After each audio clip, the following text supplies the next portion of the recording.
¿Cuánto es lo más que ha perdido lanzando la moneda? Señor. Lo más que ha perdido lanzando la moneda. No lo sé, no sabría decirle. Elija. ¿Elegir? Sí. ¿Para qué? Solo elija. Oiga, necesitamos saber lo que estamos apostando aquí. Usted necesita elegir. No puedo elegir por usted. ¿O no sería justo? Yo no aposté nada, señor. Sí, lo hizo. Ha estado apostando toda su vida, solo que no lo sabía. ¿Sabe qué fecha tiene esta moneda?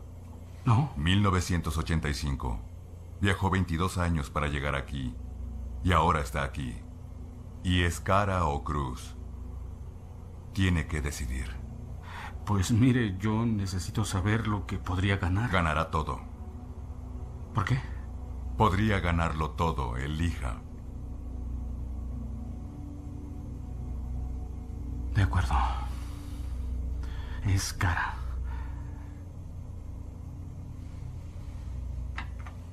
Bien hecho. No en su bolsillo, señor. No la ponga en su bolsillo, es su moneda de la suerte. ¿En dónde quiere que la ponga? En donde sea menos ahí. O se va a mezclar con las otras y volverá a ser común. Y lo es.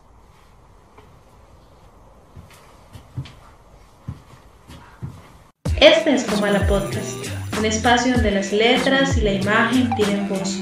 Comala es el lugar donde las voces se reúnen a contar historias. Acompáñennos. Hola y bienvenidos a el capítulo 34 aquí en Comala Podcast. Mi nombre es Jorge Sánchez y como siempre me acompaña mi amiga Carol Díaz. Hola Carol, ¿cómo estás? Hola Jorge, muy bien, súper feliz porque pues ya los anteriores capítulos tuvieron una muy buena acogida por parte de ustedes, nuestros escuchas, y también teníamos como un tema ahí pendiente, que es el que vamos a tratar el día de hoy, que es un tema muy interesante. Vamos a hablar sobre los asesinos. Sí, más que un tema en sí, es como unos personajes que a través de la literatura y el cine dan mucho de sí porque han ido cambiando a través del tiempo. Ya no son simplemente personas con metralletas o locos, sino que detrás de ello hay una moralidad, hay una estética incluso y hay unos principios muy interesantes. Así que bueno, vamos a tratar los asesinos, como dijo Carol, en 4 obras fundamentales, tanto del cine como la literatura. ¿Y qué, Carol, nos podría decir cuáles son? Claro que sí, Jorge. En la literatura vamos a hablar de el cuento Los Asesinos, escrito por Ernest Hemingway, y Vamos a matar a los gatitos por Álvaro Cepeda Zamudio. En el cine vamos a hablar sobre una historia de violencia dirigida por David Cronenberg y No es país para viejos, dirigido por los hermanos Coen. Antes de comenzar, les recuerdo a todos que estamos en las diferentes redes sociales que nos pueden seguir. Todos los jueves estamos haciendo el Después de Comalas, que es un programa donde hablamos un poco más del tema que tratamos en esta semana. El jueves que viene trataremos el tema de los asesinos y hablaremos un poco más de ello. Así que los invitamos a que estén pendientes, que comenten, que compartan y bueno, que generemos una charla alrededor de este tema y de todos los otros temas que hemos tratado. Que también se vean las películas. Estamos en Facebook, en la fanpage de Facebook, donde pueden acceder a las películas solamente dando clic y a los textos que proponemos. Dicho eso, Carol, ¿qué te parece si empezamos? Empecemos. Poesía, cuentos, novela, cómic. Todo está aquí en Comala Podcast. En Los Asesinos, que fue el cuento que yo elegí, escrito por Ernest Hemingway, empiezo diciendo que es uno de los cuentos más importantes pues, que él ha escrito, y habla o nos cuenta precisamente sobre una situación donde unos asesinos entran a un restaurante de un pueblo pequeño. Estos asesinos se llaman Al y Max. Ellos entran porque saben que a cierta hora entra un personaje llamado Ole Anderson y ellos han ido a ese restaurante precisamente a asesinarlo. Ese personaje se le conoce como el Sueco. Entonces ellos empiezan una conversación con las personas que se encuentran dentro del restaurante. También entablan pues esa charla con Nick, que es uno de los personajes más importantes del cuento, donde ese personaje cambia. Conocemos un Nick al inicio y este Nick que va y le anuncia al sueco que lo van a asesinar cuando ya los dos asesinos se han ido, es totalmente distinto. Entonces, pues básicamente el texto es una conversación entre los asesinos y las personas que están dentro del restaurante, en el cual les preguntan, les van como adelantando cosas, les van contando precisamente a través de la narración cuáles son sus nombres, por qué han ido a ese lugar, pero nunca dicen la razón por la cual van a asesinar al sueco. Cuando Nick va y le anuncia a ese personaje que lo van a asesinar, él simplemente se queda dentro de el cuarto donde está y acepta su destino como algo que ya va a pasar y decide pues quedarse ahí. Entonces Nick, eso lo perturba y el cuento cierra precisamente con la decisión de Nick de irse a vivir a otro lugar. Y a grandes rasgos, ese es el cuento Los Asesinos, escrito por Ernest Hemingway. Y pasamos de Hemingway a un autor local, un autor colombiano que es Álvaro Cepeda Zamudio, uno de mis escritores colombianos favoritos. Yo creería que él y García Márquez son mis escritores colombianos favoritos, con un cuento que va muy por la línea de Los Asesinos, que es Vamos a matar a los gatitos. Si en Los Asesinos vemos una conversación de entre muchas personas, Vamos a matar a los gatitos vemos como una charla entre tres niños que están jugando, y el juego principal de ellos es decidir si van a matar a los gatitos, como dice el título. Unos gatos que están en una pieza y que pues la gata pues los ha tenido y que están allá como en una cajita guardados. Todo el cuento es como la decisión de los tres niños, como nos lo muestra el autor. Están decididos de matar los gatos, pero a la larga vemos que como que algunos de ellos no quieren, pero temen que los otros les digan cobarde. Y es eso, el cuento básicamente es un texto bastante corto, pero muy profundo en su realización, en su subtexto, donde vemos que las violencias cotidianas están muy presentes y nos deja ver también que cualquiera puede ser un asesino en potencia de alguna u otra manera, porque estos niños en su inocencia están cometiendo un acto barbárico, que es matar a conciencia a estos gatos simplemente por un juego.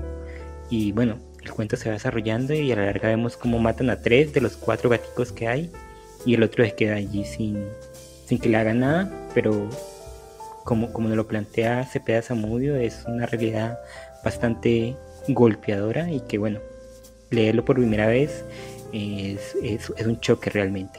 Así que estos son los dos cuentos, Los Asesinos de Hemingway y Vamos a matar a los gatitos de Álvaro Cepeda Zamudio, de los cuales sacamos un tema en común, que es el asesino como catalizador de las violencias cotidianas. Yo tengo que decir algo, Jorge. Yo cuando leo ese texto, ya me lo he leído varias veces porque a mí también Álvaro Cepeda Zamudio me encanta, y yo lo inicio y quiero terminarlo. Lo quiero terminar ya porque no lo quiero seguir leyendo. Y es como un dolor en el pecho, como una náusea.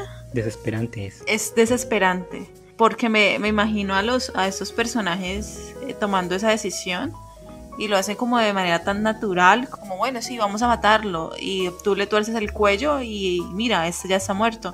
Hazlo tú, es una invitación a matar.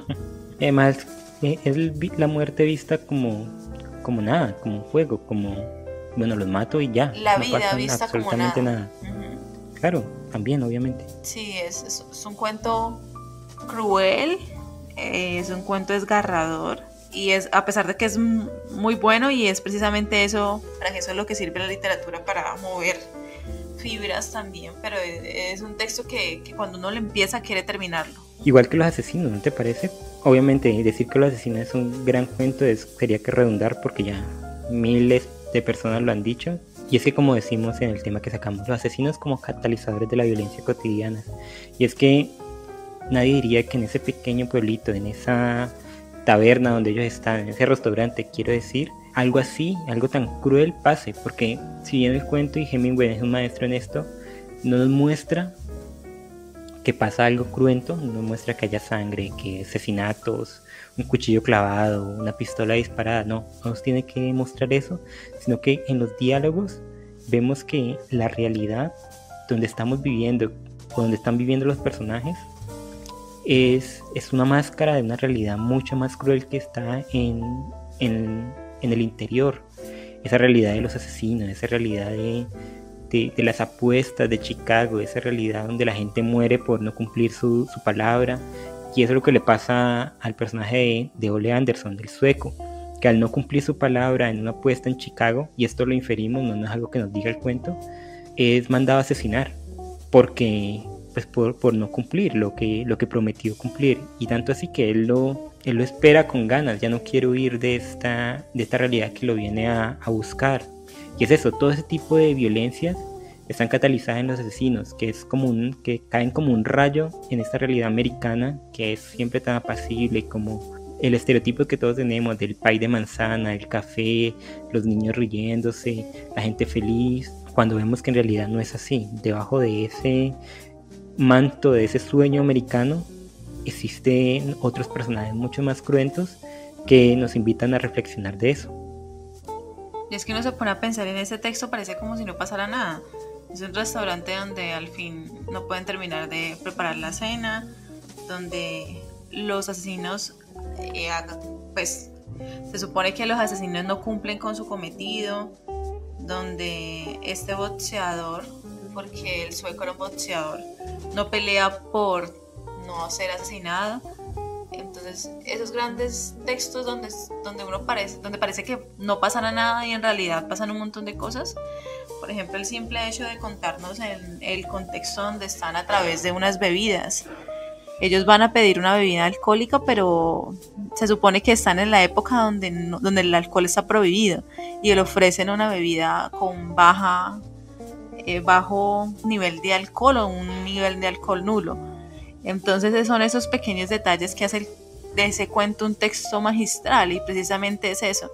Los asesinos son catalizadores, pero yo también diría que los asesinos son espejos. Entonces en ambas obras pasa lo mismo, como esta sociedad está tan podrida de asumir, quitar la vida como algo que se tiene que hacer o algo que es tan natural como tener ese derecho sobre los demás. Vamos a matar a los gatitos, pues con claridad son gatos que no le han hecho nada a nadie, son animales que existen y ya. Y estas niñas deciden por voluntad propia asesinarlos porque lo quieren hacer, porque tienen como esa curiosidad de pronto, o simplemente tienen la potestad para hacerlo y lo hacen. Y en los asesinos pasa algo similar también. El sueco ha cometido un error, no se sabe bien qué fue lo que hizo el sueco, pero estos asesinos van precisamente a acabar con la vida de este personaje y esperan y charlan, y son seres humanos, pero en esos seres humanos han perdido como la humanidad y ya toman el asesinato como un trabajo, como algo que tienen que hacer. Y no sé si te parece a ti, Carol, pero ambos cuentos, y esto no fue pactado por nosotros, pero ambos cuentos están narrados a través de diálogos. No tienen ninguna otra descripción mucho más allá de meras acotaciones muy pequeñitas. Cepeda Zamudio es discípulo de Hemingway, de Faulkner, de Virginia Woolf, de todos estos escritores de los años 20 que transformaron la narrativa a esto que estamos viendo. Pero más allá de eso, yo creo que el tema del asesinato y de los asesinos llega mucho más profundo en nuestro interior al presentárnoslos como pequeñas píldoras que calan tan profundo en nuestro cerebro, en nuestro imaginario. Y es que los diálogos de los asesinos en el cuento de Hemingway, por ejemplo, son rapidísimos, son como una frase, otra frase, otra frase, y hay un momento en que repiten algo que es como: eres un chico listo, ¿no? Eres un chico muy listo. Y eso nos da a entender que con estas personas no se pueden jugar, no es algo como que se convierten, Carol, en una amenaza constante estos asesinos. En cambio, en Vamos a matar a los gatitos, las decisiones de los niños y la forma en que hablan ellos es dubitativa, excepto en una de las niñas. Y leyendo leyendo como por Melissa Mavés ese cuento, Carol, llegué a la conclusión de que es un cuento acerca de la envidia, porque una de las niñas quiere un gato pero no quiere que las demás tengan gatos. Entonces ella quiere que maten a los otros gatos y ella solo quedarse con un gato. ¿Entiendes? Entonces por eso hace que los demás los maten para que ellos ya no quieran gatos. Hay una de las niñas que quiere un gatico, que ella dice, me lo quiero llevar para mi casa, y la otra le dice, no, se va a quedar aquí y tú mata a este otro. Y yo creo que así pues se crea el trauma de haber matado a este gato.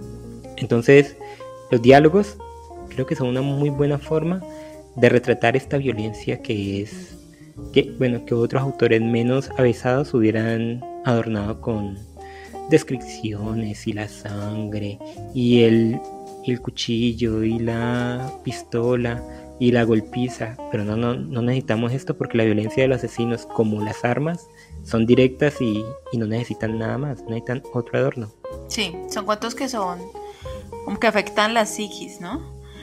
Mira que estuve pensando lo que dijiste, y ambos textos nos hablan sobre la realidad, pues, del momento de los escritores, porque en este caso el cuento de Álvaro Cepeda Zamudio yo estuve leyendo y de cierta manera tuvo una relación con la violencia de los partidos aquí en Colombia, como también el cuento de los asesinos, pues tiene un contexto donde precisamente las mafias estaban en su apogeo, estaban en boga, y precisamente contrataban a estos personajes que actuaban pues como sicarios.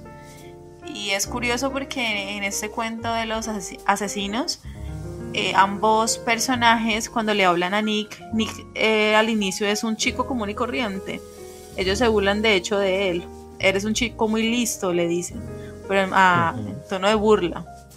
Y ese personaje que lo presentan como muy ingenuo, al final se da cuenta pues de ese contexto que es tan difícil, de esta realidad que es tan difícil de entender, cuando el sueco dice, no, es que ya no puedo huir más, ya voy a aceptar mi destino y las cosas son como son. Entonces este personaje que lo vemos como tan calmo al inicio, como tan virginal, termina roto. Le asesinan esa ingenuidad, se puede decir, y ya cae pues de lleno a esa realidad que es muy cruel. Y es debido al contexto, creo yo, ¿no? Porque como tú dices, está en ese contexto de la América pacífica, de un pueblo pequeño. Ellos no creen que exista esta realidad, o no saben, o no lo quieren saber. No creen que exista algo más allá de cenar a las 6, comer con la gente que lo conoce. Algo muy parecido a la historia de una película que vamos a tratar más adelante, que es una historia de violencia, donde todos se desarrollan en un pueblo, donde todos se cuidan con todos se conocen con todos, y la violencia y personajes como los asesinos parece que no cupieran en esa realidad. Parece que fueran o personajes de ficción o personajes de tiras cómicas o cualquier otra cosa, más están allí y en cualquier momento pueden irrumpir. Y eso es lo que pasa, Carol, a nosotros en nuestra vida diaria, por ejemplo. Y esto es un ejemplo muy triste, porque nosotros vivimos en Cali, una de las ciudades más peligrosas del país, de un país de que de por sí ya es peligroso. Entonces muchas veces no dimensionamos eso, y la realidad es que en cualquier momento puede llegar e irrumpir esas violencias, porque el caso es lo que se ven a diario, y vivimos como en una burbuja que a veces nos aísla de eso. Igual en Vamos a matar a los gatitos, como que la escogencia de personajes infantiles choca más entre nosotros, y yo creo que eso es una de las razones por la que tú dices que lees el cuento y quieres terminarlo porque es tan cruento. Es porque son niños y uno no asocia esta crueldad, esto me importa un carajo la vida de otro ser, a unos niños. De nuevo, estos dos cuentos nos bajan de esa realidad idílica que tenemos, donde los niños son buenos, son honestos, y vemos que en cierta medida también pueden ser crueles, y en cierta medida la realidad puede ser cruel, así que debemos estar preparados de una u otra manera para enfrentarla.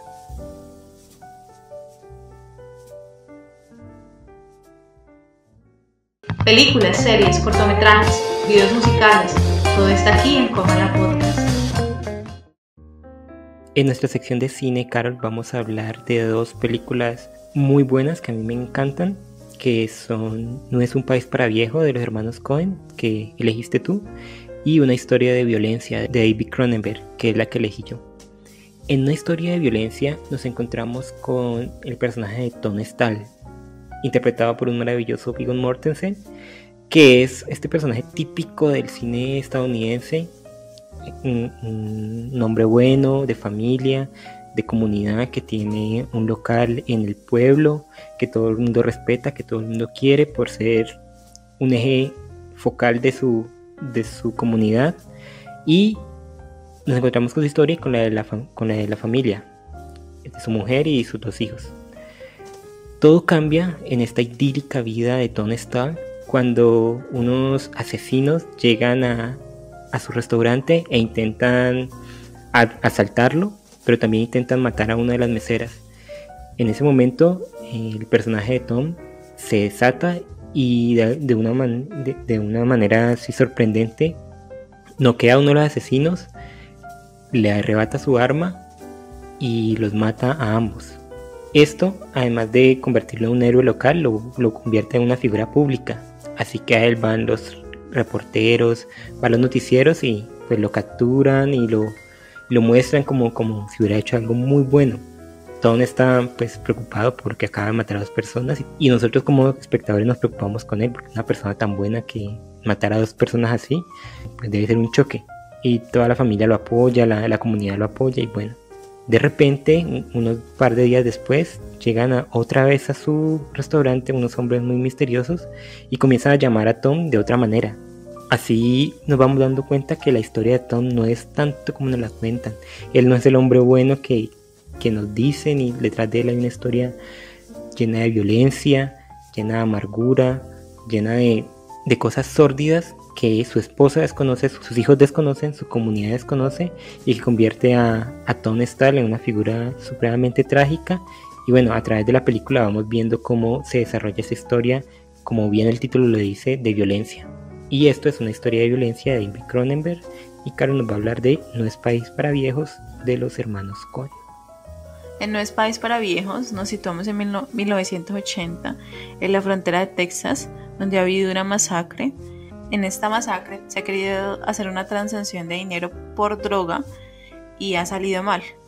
Entonces, Most es un personaje el cual ha sido veterano de guerra y se encuentra cazando un antílope. Y mientras hace eso, pues le llama la atención un perro y sigue las huellas de ese perro y llega a ese lugar donde sucedió esta masacre. Y empieza a tomar las armas de estas personas que han sido asesinadas, y dentro de uno de los carros está un personaje que se encuentra moribundo y le pide agua, y él le dice que no tiene agua y cierra la puerta. Va en busca de el dinero porque él sabe que si está toda la droga, pues en algún lugar desierto va a estar el personaje que huyó con el dinero, y lo encuentra, toma la maleta y se va a su casa y se acuesta con su esposa a dormir, pero no puede conciliar el sueño porque sigue pensando precisamente en este personaje que le ha pedido agua, y regresa a el desierto a darle de beber, pero se entera o se da cuenta que lo han asesinado, que ha muerto pues precisamente por un balazo en la frente. Y en esa búsqueda, bueno, en esa ayuda, se encuentra con los personajes que están buscando el dinero y inician una persecución. Como se dan cuenta que no lo pueden cazar, no saben quién es bien ese personaje que se ha robado el dinero, pues entonces le ponen como un asesino a buscar ese dinero que se ha perdido, y precisamente ahí entra Anton Chigurh a buscar ese dinero que se ha perdido, y precisamente toda la película es tratando de cazar a ese Amos, y nunca lo logra hacer porque siempre sucede una u otra cosa que no se espera. Pero también entra a escena otro de los personajes, porque se puede decir que en la película hay 3 personajes principales: Moss, que es ese personaje que ha sido veterano y que se ha robado el dinero; Anton Chigurh, que es el asesino que persigue a Moss. Pero dentro de esta película entra el sheriff, el cual busca proteger a Moss, pero al final de la película la conclusión es que nadie puede luchar contra semejante realidad y menos un viejo, llegando a la conclusión que ese lugar o ese país no es país para viejos. Y este es a grandes rasgos la película No es país para viejos, dirigida por los hermanos Coen. Sí, Carol, y de ambas obras sacamos un tema en conjunto que es los principios de los asesinos. Vemos en este tema, bueno, esta película me encanta, No es país para viejos. No recordaba la tuya, hace mucho tiempo la vi, pero no la recordaba, y de hecho pues te contaba detrás de micrófonos que no he visto, no conozco mucho la filmografía de David Cronenberg, a excepción de la película Desayuno desnuda, que fue como la única que tengo así como memoria. Y entonces este tema que vamos a tratar en esta sesión de cine, los principios de los asesinos, lo vemos con claridad en este personaje, en Anton Chigurh, cuando se cree que actúa, que no tiene humanidad, que asesina porque tiene otro sistema de valores, y en ese sistema de valores él se rige y actúa según él mismo. La palabra, por ejemplo, es muy importante para él cumple lo que promete y se mueve con esa promesa. Él, después de que Moss haya muerto a manos de otros personajes, él con anterioridad le ha prometido que si él no le entrega el dinero, él va y asesina a su esposo. Cuando todo esto sucede y el dinero se pierde y ya no hay precisamente a nadie más que matar, él va y cumple su promesa. Él asesina a la esposa de Moss porque le ha prometido en vida a Moss que si no le entrega el dinero, pues él la va a asesinar.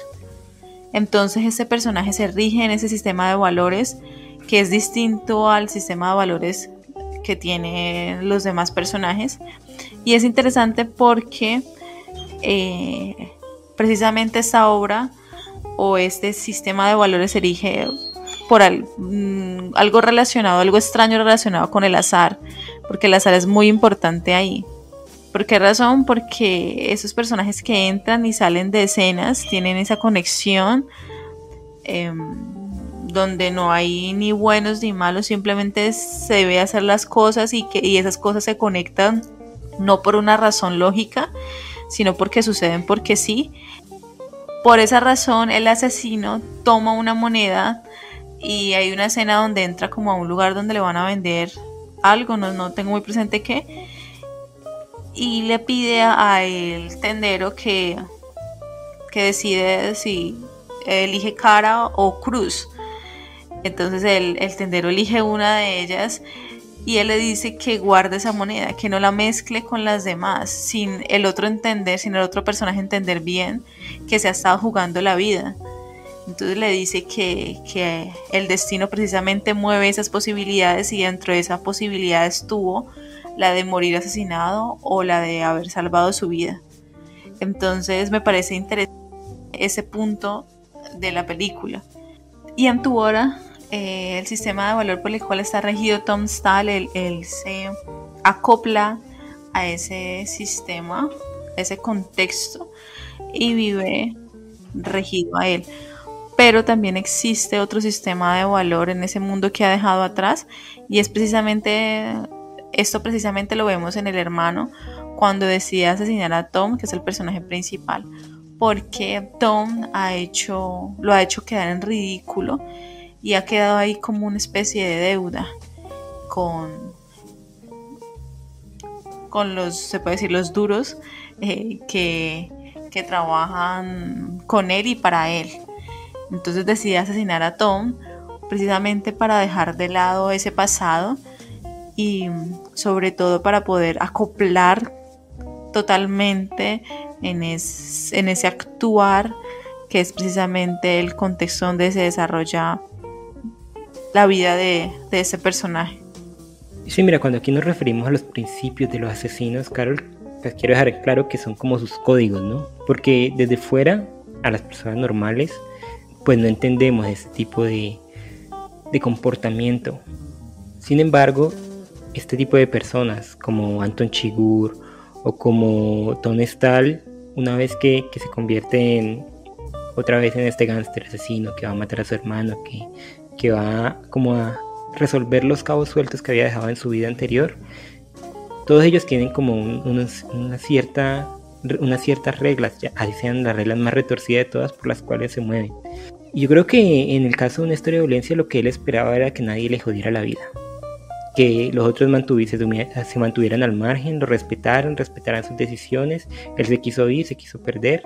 Sin embargo, esta violencia que pues como el nombre de la película lo dice, no lo deja en paz. Y es algo interesante en la película de Cronenberg, que nos muestra que de alguna u otra manera todo el mundo, si comparte este tipo de códigos, puede idolatrar a los asesinos. ¿Por qué lo digo? Porque cuando Tony Stable protege su negocio y protege la comunidad de los dos primeros asesinos que llegan, a los cuales él mata, se vuelven un héroe.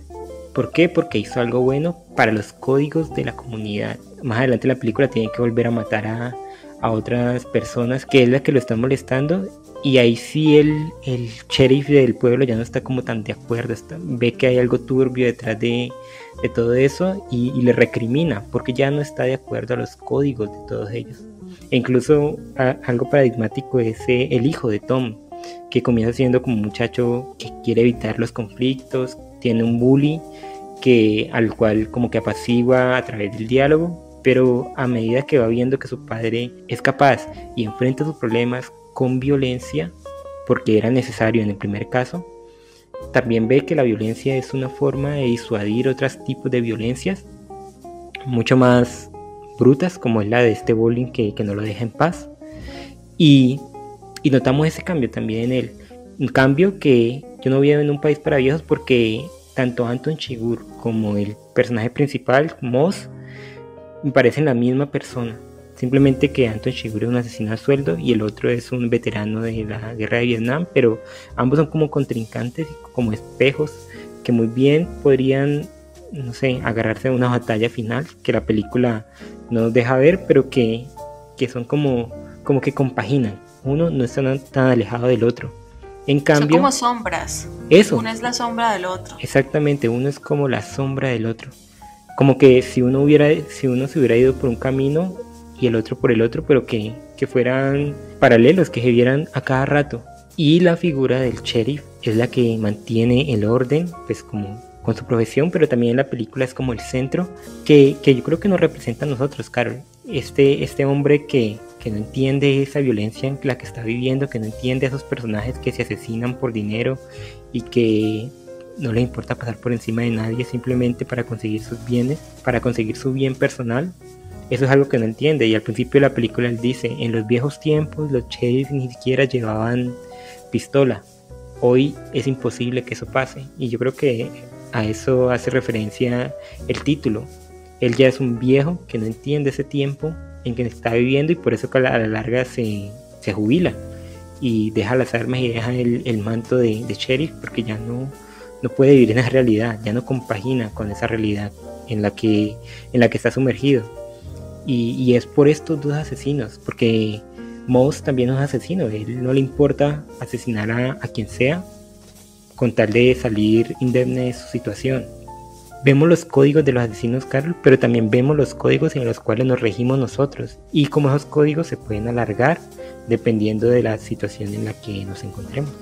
Sí, claro, si bien pues son asesinos porque rompen con esos códigos, porque no se adhieren a esa forma de vida, se puede decir, se convierten en algo salvaje cual en este caso la policía o los entes que representan algún orden, pues ahí no pueden hacer absolutamente nada, porque ellos no tienen control, son como unas fuerzas sin control. Y lo que tú decías precisamente de que el personaje principal y el antagonista, bueno, no lo podemos llamar así porque son los mismos, uno es la sombra del otro.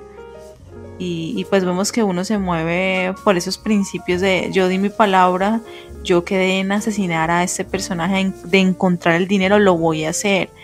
Y el otro simplemente es: me importa el dinero y quiero seguir guardando este dinero, quiero tener el dinero porque yo me lo gané. Entonces no hay, entre comillas, un personaje bueno, sino que la conciencia está en este sheriff que entiende que a pesar de que trate de luchar con esa realidad, con esa situación, pues no va a poder hacer nada, es algo que lo supera. Y es ahí en la última escena donde va a llegar a esa conclusión que no es país para viejos ni para jóvenes, yo creo, ni para nadie.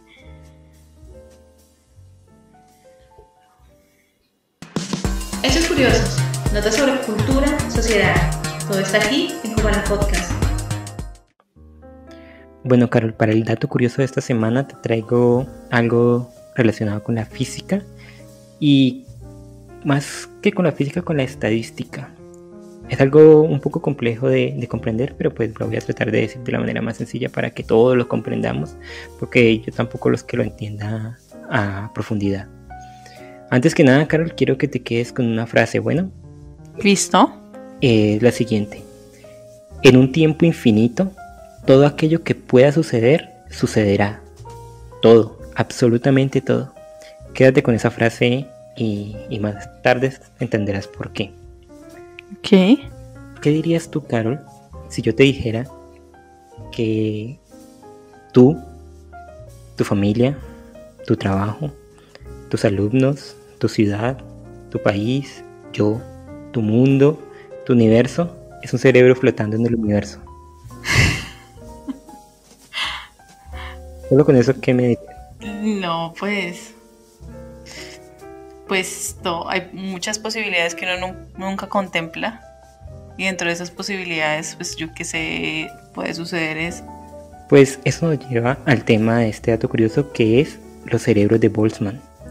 Boltzmann era un científico estadístico que se iba por la rama de la estadística, Carol, y también nos lleva por el lado de la entropía, que como tú sabes, la segunda ley de la termodinámica dice que todo tiende a la entropía, o sea, al desorden, pero también la segunda ley de la termodinámica nos dice que más allá de que el universo sea desorden en sí, que el desorden es lo más normal que hay en la evolución de un sistema. O sea que todo sistema tiende a estar desordenado, a desordenarse. Por eso el tiempo pasa así y todo, y nosotros vamos envejeciendo, porque nuestro sistema, nosotros en sí que somos un sistema ordenado, tendemos a la entropía, a desordenarnos y a envejecer, que sería ese desorden. ¿Dale? En el tiempo que Boltzmann existió o que vivió, que fueron los finales finales del siglo XIX, principios del XX, que no existía una explicación sobre la creación del universo. Entonces como que todos los científicos daban su explicación, y la explicación que dio Boltzmann es que en un universo que tiende a la entropía no es extraño, y en un tiempo infinito, que el universo se haya generado de manera espontánea. Y eso lo quiero explicar bien para que se entienda lo que es un cerebro de Boltzmann. Lo que decía Boltzmann era que en un tiempo infinito, las partículas y todo lo que conforma nuestro universo se podía juntar de una manera y crearse espontáneamente. Entonces que nuestro universo no era la creación de pasos por pasos de un universo, del tiempo, sino que había pasado tanto tiempo desde la creación del universo y todo era caos, y de repente de ese caos apareció un orden, que era una de las cosas estadísticas que podía pasar, que aunque es muy difícil que pase, en un tiempo infinito puede pasar. Y eso yo lo relaciono, para que se entienda más sencillamente, con la lotería. La lotería es algo tan complejo que te caiga a ti la lotería, pero en algún punto va a caerle a alguien va a ganarse la lotería. Eso es lo mismo que pasaba con la teoría de Boltzmann. Bueno, Boltzmann nunca dijo que el mundo fuera creado a través de un cerebro, pero algunos científicos, como para burlarse de esta idea, pero también como para ponerla un poco más aterrizada, dijeron que si bien todas las partículas en un tiempo infinito era muy difícil que se juntaran en un universo, digamos, con estrellas, con planetas, con lunas, bueno, como el que conocemos nosotros. Si eso era posible, ¿por qué no era posible que todas las partículas y todos los protones y neutrones en un tiempo infinito se organizaran en un cerebro? No sé si me estoy dando a comprender, Carol, en este momento de la narración. Sí, pues a mí me está quedando, pues claro, no, pero ahí bueno, voy. Si tienes alguna pregunta, pues dale. Listo, el invitado experto me ayuda. Dale. Pues bueno, entonces de lo que dijeron los científicos después de Boltzmann, porque Boltzmann, debido a este tipo de ideas, como que nunca fue reconocido, aunque hizo aportes valiosos a la ciencia, como que nunca fue muy reconocido y terminó suicidándose. Muchos dicen que en parte por esto mismo, falta de reconocimiento. Lo que dijeron los científicos después de Boltzmann fue que el universo, tal como él lo decía, bien podría ser un cerebro que se ha creado a partir de este tiempo infinito y de toda esa entropía, y que de repente se unieron. Es como si de repente en un juego de billar le dieras a una bola y todas las bolas quedaran, después de dar muchas vueltas, quedaran en fila india totalmente organizadas, desde la primera hasta la última, en fila desde del 1 al último número. Así de imprevisible es y así de imposible parece, pero eso podría pasar. Entonces, ¿qué dirías tú, Carol, si yo dijera que este cerebro, bueno, que esta teoría es más que posible, es imposible que no sea así? Más que es posible, es imposible que no suceda así, ¿dijiste? Sí, porque si entendemos, Carol, que el tiempo es infinito, entonces lo imposible no es que no pase, sino lo imposible es que deje de pasar. Claro, sí. Estamos ¿Entiendes? hablando de posibilidades. Sí, claro, es una básicamente, posibilidad. de algo hipotético. Ajá. Sí, claro. Entonces, ¿qué me dirías tú si yo te digo que este cerebro de Boltzmann, que está flotando en el espacio por millones y millones y millones de años de interacción entre las moléculas, y que de repente se formó espontáneamente un cerebro, ¿qué dirías si yo te digo que este cerebro eres tú? Pues me da un derrame, parce. Pues mira que lo que dice esta teoría de Boltzmann es que la realidad tal como la conocemos no es la realidad, sino que tú, Carol, eres ese cerebro que está flotando en el universo, y que todo lo que estás viendo y todas las personas que conoces y todos los recuerdos que tienes solamente son una forma que ese cerebro tiene de organizar su pensamiento. Entonces tú serías Dios, tú serías el creador de ese cerebro, en ti se abarcaría todo el universo. Y no solo eso, algo más extraño todavía, que ha sido creado en este momento, o sea, ya, o hace un segundo, o hace 3 segundos. Entonces todos los recuerdos que tú tienes de tu vida son formas en que el cerebro tiene de autorregularse. Yo no sé, escucho eso y pienso en Memento. ¿Por qué? No sé, precisamente por ese caos y esa necesidad de organizar esa información. De pronto no sé si estoy tomando la idea. Y a partir de eso surgió otra cosa. Entonces, si abrimos de posibilidades, estamos hablando de un montón de cosas que podrían pasar o están pasando al tiempo. Es una idea bastante compleja que hay que meditar, y no justamente después de un día laboral. Sí, lo que me parece más extraño aquí, Carol, es que las leyes de la física no impidan esto.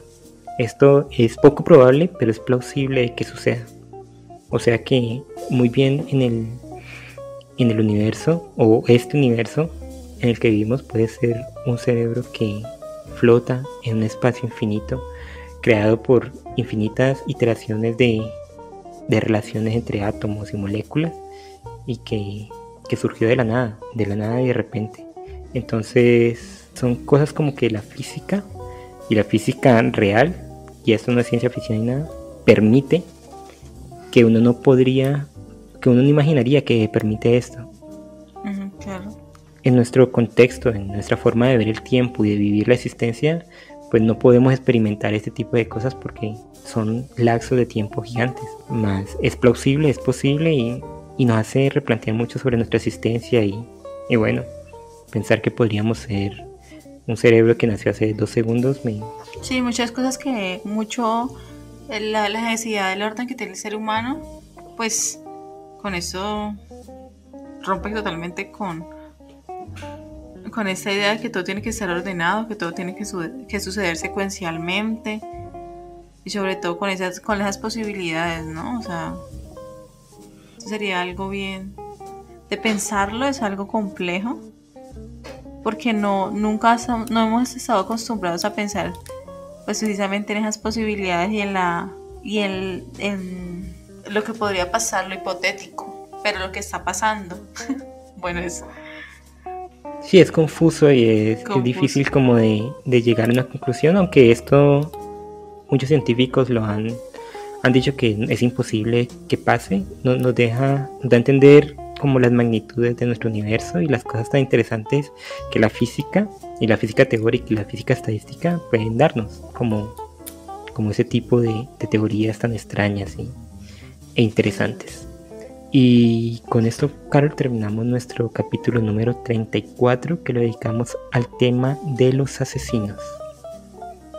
Sí, tema bastante interesante y sobre todo tu dato curioso. Un dato curioso que deja mucho que pensar y que pensar y que pensar. Y si somos un cerebro, pensar muchísimo. Les recuerdo a todos que el jueves vamos a estar hablando del tema de los asesinos en Instagram Live a las 8 de la noche. Así que los invitamos a que den sus preguntas, sus recomendaciones o cualquier otra cuestión que tengan al respecto, que utilizaremos para ahondar un poco más en los temas que hablamos hoy y en posibles otros temas que nos ocurran a través de la semana y que ustedes nos compartan. Sí, los invitamos a que compartan los episodios, a que si no han escuchado los anteriores y les llama la atención algún tema, pues que los escuchen y que nos ayuden a dar a conocer este proyecto que es gratuito a sus conocidos, a sus familiares, y que nos recomienden si les gusta, qué tipo de contenido les gustaría escuchar, qué temas les gustaría que tratáramos y sobre todo pues unirnos un poquito más. Yo te agradezco a ti, Carol, por estar aquí, por compartirnos pues tus opiniones muy interesantes. Muchas gracias a todos por escucharnos y hasta la próxima. Hasta la próxima y muchas gracias a ti y a nuestros escuchas.